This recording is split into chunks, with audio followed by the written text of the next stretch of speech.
नमस्कार, rice news में आपका स्वागत है। तो पेश है आज की अहम खबरें। बिहार में नगर परिषद चुनाव के लिए चुनाव प्रचार चरम पर है।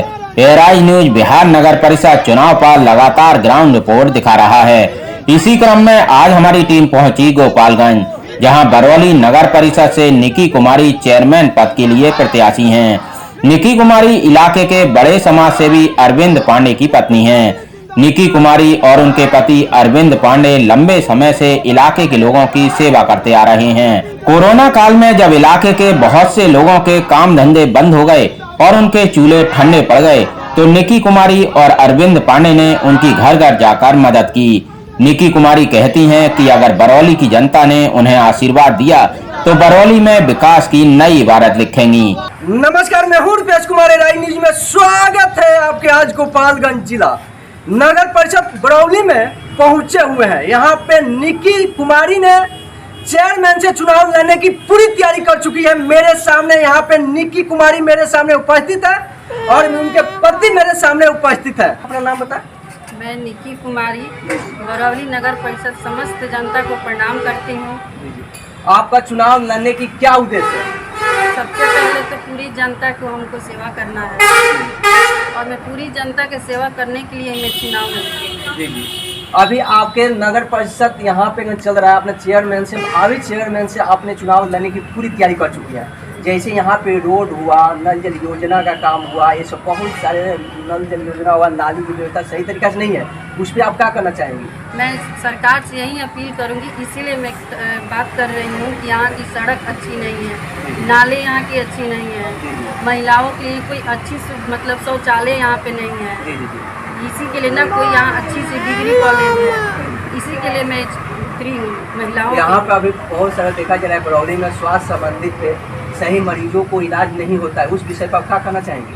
हाँ, तो यहाँ पे कोई भी अच्छा हॉस्पिटल भी नहीं है जिसमें मरीजों का अच्छा से देखभाल किया जाए। उसके लिए भी मैं सरकार से अपील करूँगी। जी। आपकी बार आपको जनता ने वोट देकर अगर माला पहनाने का काम करती है तो किस तरह से आदर्श नगर परिषद बनाने का काम कीजिएगा? सबसे पहले तो मैं पूरा महिलाओं का सबसे सुरक्षा है। जी।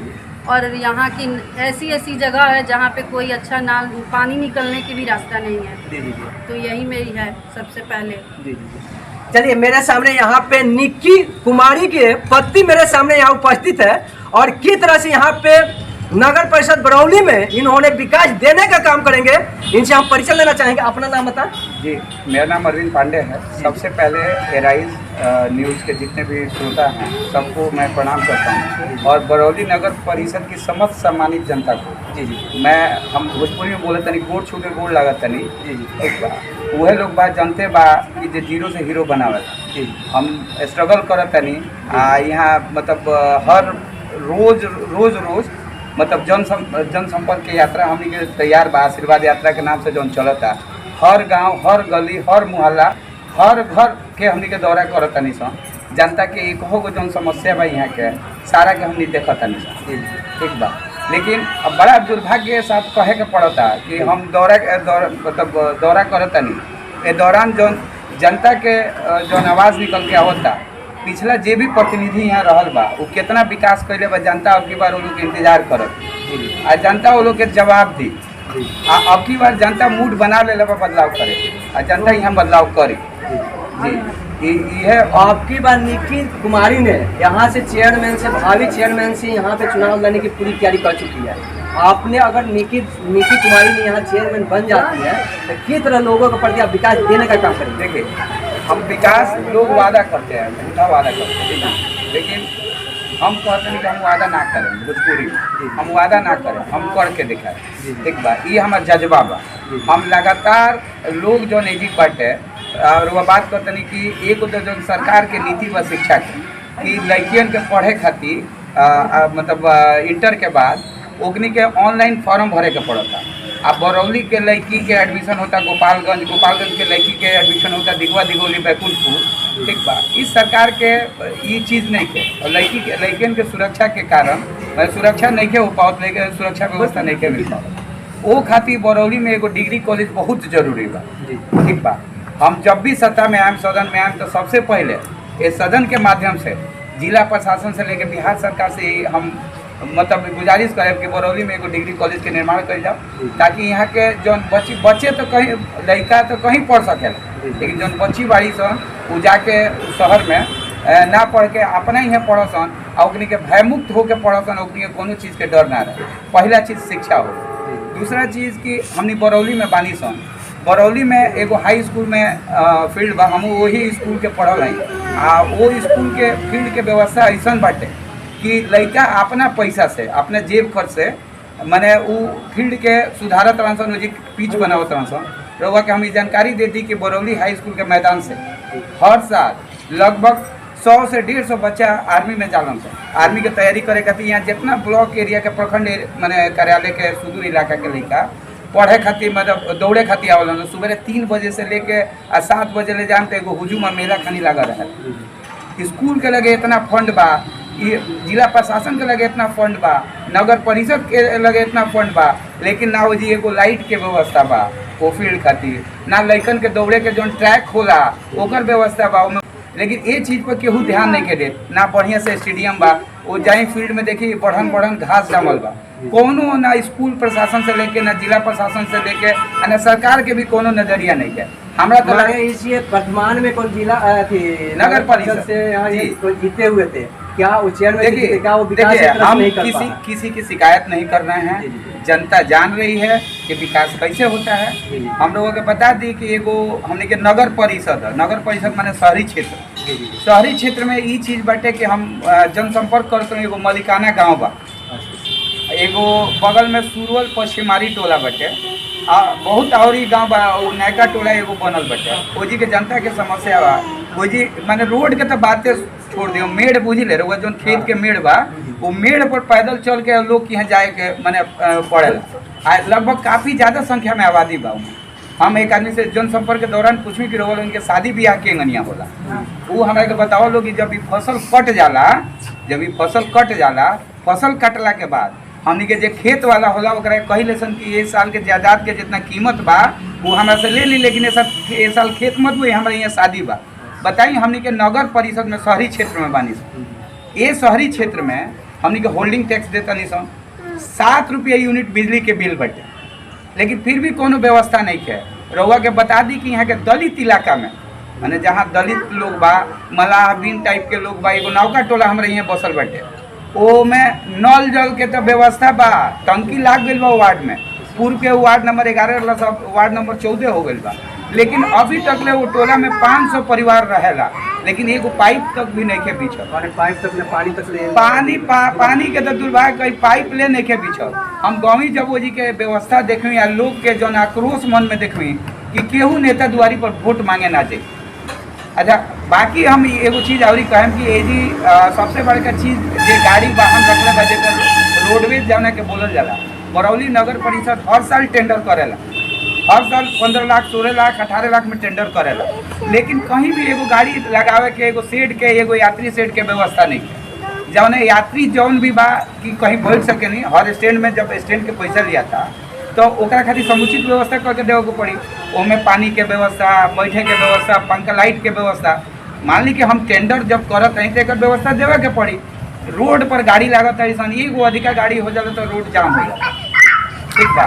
एक तरफ सरकार के कोनो ध्यान नहीं है। चौथा सबसे बड़का हमारे बरौली बाजार सबसे बड़का बाजार है ये क्षेत्र के, बरौली प्रखंड के सबसे बड़का सबसे पुरान बाजार में एको गो शौचालय नहीं है। अगर दूर दराज के महिलाएं माने जो मेहरारू लोग बा वो लोग आवेला, अगर केहू के शौच टाइप के चीज़ लाग जाओ तो ओकरा आधा किलोमीटर 2 किलोमीटर खुला में जाए के पड़ेला। एक कोनो व्यवस्था नहीं है। बाजार में जितना भी बनिया वर्ग के लोग बा, व्यवसायी वर्ग के लोग बा, कहीं CCTV कैमरा के कहीं कोनो चीज़ नहीं है। जैसे बड़ा वो लोग भयमुक्त रहेला, भय से व्याप्त रहेला कि कोनो क्राइम मत हो जाओ, कोनो कुछ मत हो जाओ। तीसरा चीज़ की हर साल बाजार के टेंडर होला, बाजार के टेंडर होला कि बाजार लगावे खातिर टेंडर होला, लेकिन कुछ इलीगल तरीका के लोग बा जे अपना अपना जमीन में छोट छोट मछली बाजार हो गई, सब्जी मंडी हो गई, ओकरा के लगा के ओकरा से अवैध तरीका से पैसा अपना जमीन के भाड़ा वसूलता। वो अवैध नहीं के, लेकिन अपना जमीन के पैसा वसूलता। लेकिन जब हर साल टेंडर करेले नगर परिषद तो हम पूछे के चाहत नहीं पिछला प्रतिनिधि लोग से कि जब ओकर व्यवस्था समुचित काहे नहीं खे कइल। आप रउआ बात करते नहीं स्वास्थ्य के, तो स्वास्थ्य के बता दी कि हमने के जौन बरौली के हॉस्पिटल बा, ई बरौली के हॉस्पिटल हुआ पीएससी केंद्र मत कहियो, ई रेफर हॉस्पिटल। जब भी कोनो मरीज आवेला ओकरा के कुछ ट्रीटमेंट कर के ओकरा के सीधा कह दिया कि चल जा गोपालगंज न तो गोरख, ठीक बा। हमरा यहाँ एजा 25 को मतलब वार्ड बाटे, 25 वार्ड में ये व्यवस्था बा कि तनी मोहनपुर यहाँ से 7 किलोमीटर दूर बा। अगर कोनो मरीज के वहाँ कोनो इंजरी हो गई, धक्का लग गई तो ओकर लेआउट हालत खराब मने हो जाए। हम तो पिछले बार स्वास्थ्य मंत्री के भी ज्ञापन दिलरनी कि रउआ हर वार्ड में ना, हर वार्ड में हो गए तो कम से कम 4 भाग में बांट दी नगर परिषद के, आ 4 भाग में कम से कम एगो स्वास्थ्य केंद्र के रउआ उद्घाटन करवाई या व्यवस्था कराई, ताकि जो फर्स्ट एड होला, फर्स्ट ट्रीटमेंट होला, उ लोग के हो, लोग को तकलीफ ना हो। स्कूल के व्यवस्था बता देते कि भगवान भरोसे यहाँ के स्कूल चलता। हम जानते नहीं कि नगर परिषद के जे भी प्रतिनिधि रहेला ओकरा अंडर में नगर परिषद के सारा हाई स्कूल, मिडिल स्कूल, प्राथमिक विद्यालय रहेला, तो एकर व्यवस्था काहे नहीं के हो, जबकि आजकल के बच्चा प्राइवेट स्कूल के तरफ रुख करत रहन सब का है। जबकि एगो सरकारी स्कूल के टीचर के मापदंड बा, पास आउट हुई, बीएड करी, डीएलएड करी तब वो जाए, मतलब ओकर मतलब मास्टरी में ओकर अथी होई। लेकिन एगो प्राइवेट स्कूल के बाकी ग्रेजुएट हो गई लड़की चाहे लड़का पढ़ावता, फिर भी गार्जियन उन्हें रुख करता 1500, 2000, 3000 के महीना कल जाता। हम वो गार्जियन से कहते नहीं कि रउआ कहाँ नहीं तत्पर हो, मतलब अपना प्रतिनिधि पर कि सरकारी स्कूल के व्यवस्था ठीक होगा, जो लचर व्यवस्था बा वो बढ़िया हो। हमारा लड़का के अंग्रेजी अगर सीखे के होगा तो सरकारी स्कूल में जाओ। रउआ से हम बताते नहीं हमारा ट्रीटमेंट कराओ के होला तो हम सरकारी स्कूल में, सरकारी हॉस्पिटल में भाग के जाइए। कारण ये रहेला कि ओजी जो दवाई आवेला वो दवाई अच्छा ओरिजिनल होला। 2 रुपया के ओजी पर्ची एगो बनेला, पर्ची बन के जे भी हॉस्पिटल माने जे डॉक्टर बा वो डिग्री होल्डर डॉक्टर हो, ठीक बा। तो हम माने जनता के तो इतना समस्या बा कि हम का गिनाई रोग क्षेत्र भ्रमण करे। अभी की तरह से बरसातों के मौसम में आपको देखने जा रहा है, जैसे कचरा पूरा मैं वही बात मैं बता रहा हूँ बताओ तनी कि जो सीवर के प्रॉब्लम बा हर गांव में, हर रोड में, कई जगह तो हमारे कंप्लेन आई, कहीं नगर परिषद से कह के कुछ अपना मत से मैंने सेल्फ कहीं चंदा लेके लोग से रोगा, दूसरा तीसरा से कह के आदमी ईटा राबिस वगैरह गिरावल जाके रोड पर जल जमाव ना होके। रास्ता के तो ये कंडीशन रोगा के हम बता देता नहीं कि बरौली में 2 मुख्य रास्ता बा भाई, सिवान सरफरा रोड जो सामने बटे और एगो बरौली माझी पथ बा। अगर मोहनपुर एजिक से जाए के होके एगो ट्रक पर अगर गिट्टी या चाहे बालू लादल होके तो ओकरा के एजिक से 4-5 किलोमीटर दूर ले जाके लेके जाए के पड़े। ये दोनों रास्ता के जोड़े वाला जितना भी कनेक्टिंग रास्ता बा सब ध्वस्त हो चुकल, एक कोनो व्यवस्था नहीं किया जा, ना ओकरा पर नगर परिषद के ध्यान बा, ना ओकर माने एजा ब्लॉक प्रखंड प्रशासन के ध्यान बा, ना ओजी जिला प्रशासन के ध्यान बा, ना हमनी के कोनो प्रतिनिधि के ऊपर ध्यान बा। रउआ के बता दी सीवर के प्रॉब्लम, बरौली बाजार बहुत कंजस्टेड बा, एजी सीवर के इतना ज़्यादा समस्या बा कि बारिश हो जाए तनी ऐसा तो ठेहुन पर बुझाला कि गंगा जी के इतनी नदी यहीं पर बहत, ठीक बा। हमनी के यही उद्देश्य बा कि नाला के ले जाके कहीं नदी में, चूँकि बरौली नदी से एगो घिरल बा, एगो छोट धमई नदी बोलल जाला, चारों तरफ से नदी से घिरल बा, हर गांव के कनेक्टिविटी वो नदी से बा।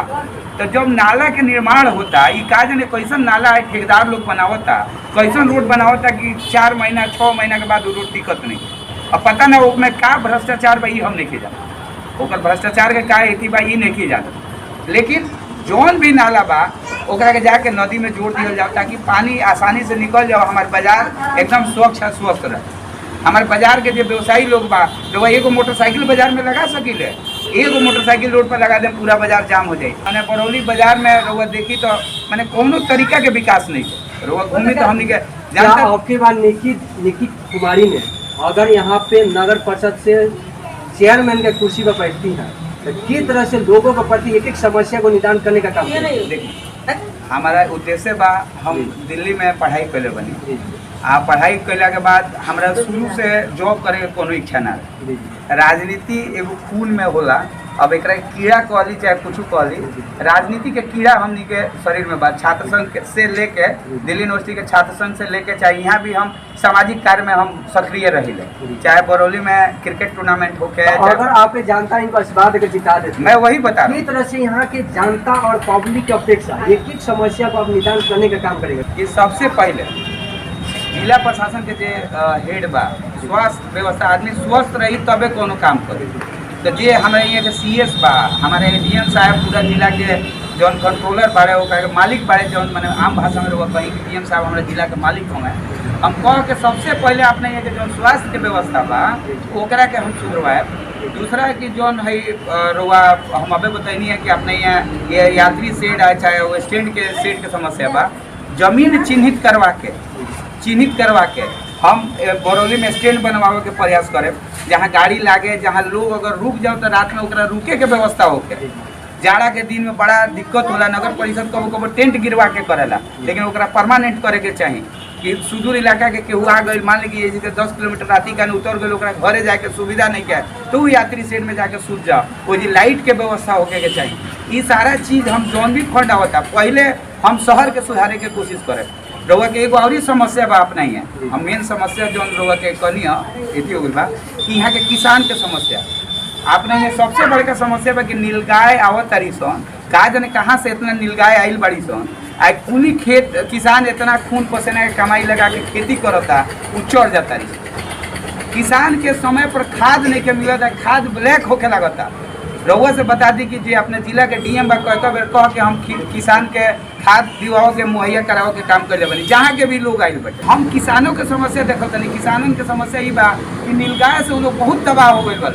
हम लोग चैनल के माध्यम से ये आग्रह करे के चाहते हैं जिला प्रशासन से, या तो उन्हीं के पकड़वावे के काम कर लोग फॉरेस्ट डिपार्टमेंट के कह के, आ ना तो कोनो पदाधिकारी के लगाई लोग रोज हाको लोग, ठीक बा ना। तो हमारे यहाँ के जौन खून पसीने के कमाई लगा के किसान अपन रुपये लगवा के ईख बोता, धान बोता, सब्जी के फसल लगाता, वो सारा वो कीड़ा मकोड़ा खा जाता।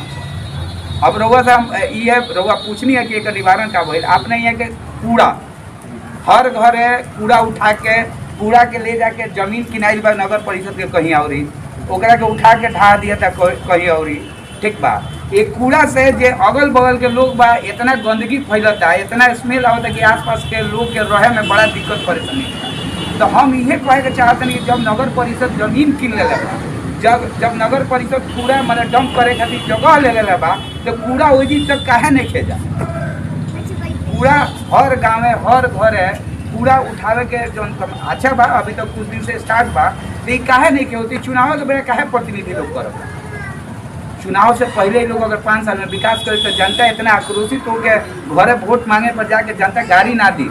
एगो गाँव बा मलिकाना एजी के, वो मलिकाना गाँव में जब हम गए मतलब वो जी एथी बहु है, तो हम अंदर आज ले रोज हकीकत का बताएं, झूठ बोल दी कि हम ये दौरा किए वो दौरा गए। जब हम रोड से अंदर गए तो मैंने वहाँ का समस्या देख के खुद आँख में आंसू आ गया कि भैया हम नगर में रह रहे हैं, लेकिन नगर के लोगों को एकदम मतलब जीवन जीना हराम हो गया। तो लास्ट क्वेश्चन आपसे रहेगा, यहाँ पे एआई न्यूज में जनता के प्रति क्या संदेश देना चाहेंगे? देखिए, हम राइज न्यूज़ के जितने भी श्रोतागण और चाहे बरौली नगर की सम्मानित जनता है, वहाँ लोग से यह आग्रह करें कि सब लोग के मौका दिले बनी रहो, ठीक बा। सब लोग पूर्व में चेयरमैन रहल बा, वर्तमान में रहल बा, उपाध्यक्ष रहल बा, सब लोग के काम लोग देखले बनी। हमहू जनमानस के सेवा करे खातिर आइल बनी, आ सब लोग से हमारे हाथ जोड़ के अपील बा कि एक बार हमारे के सेवा के मौका दी लोगी, आ एक बार हमरो सेवा करे के मतलब एथी करे लोगी, तब देख लोगी कि नगर परिषद के विकास के गनिया होला। आ एगो चीज़ और कहे के चाहत है कि महिला सीट हो गई बटे, बरौली के जो चेयरमैन के सीट बा ये महिला बा, तो जे भी महिला चुन के जाई अंदर सदन में, तो ओकर पति ना जाई, वो महिला जाई। तो ऐसा महिला के वोट दी लोगी कि जे शिक्षित होके, जे अधिकारियों से बात करे के योग्य होके, आज जे अधिकारियों से बात करके जनता के समस्या के निदान करा सके। तो यह जनता से अपील बा कि शिक्षित आ बढ़िया स्यूटर बीने वाला महिला के वोट मत दी, यह जनता से अपील बा। धन्यवाद। चलिए यहाँ पे देखिए किस तरह से यहाँ पे निक्की कुमारी के पति ने किस तरह से यहाँ पे एक एक बिंदु पर चर्चा करने का काम किया है। अगर अब की बार यहाँ पे बरौली की जनता ने निक्की कुमारी को अगर वोट देकर माला पहना कर अगर कुर्सी पर बैठाने का काम करती हैं, तो यहाँ के उनके पति ने पूरे बरौली का विकास करने का काम करेंगे।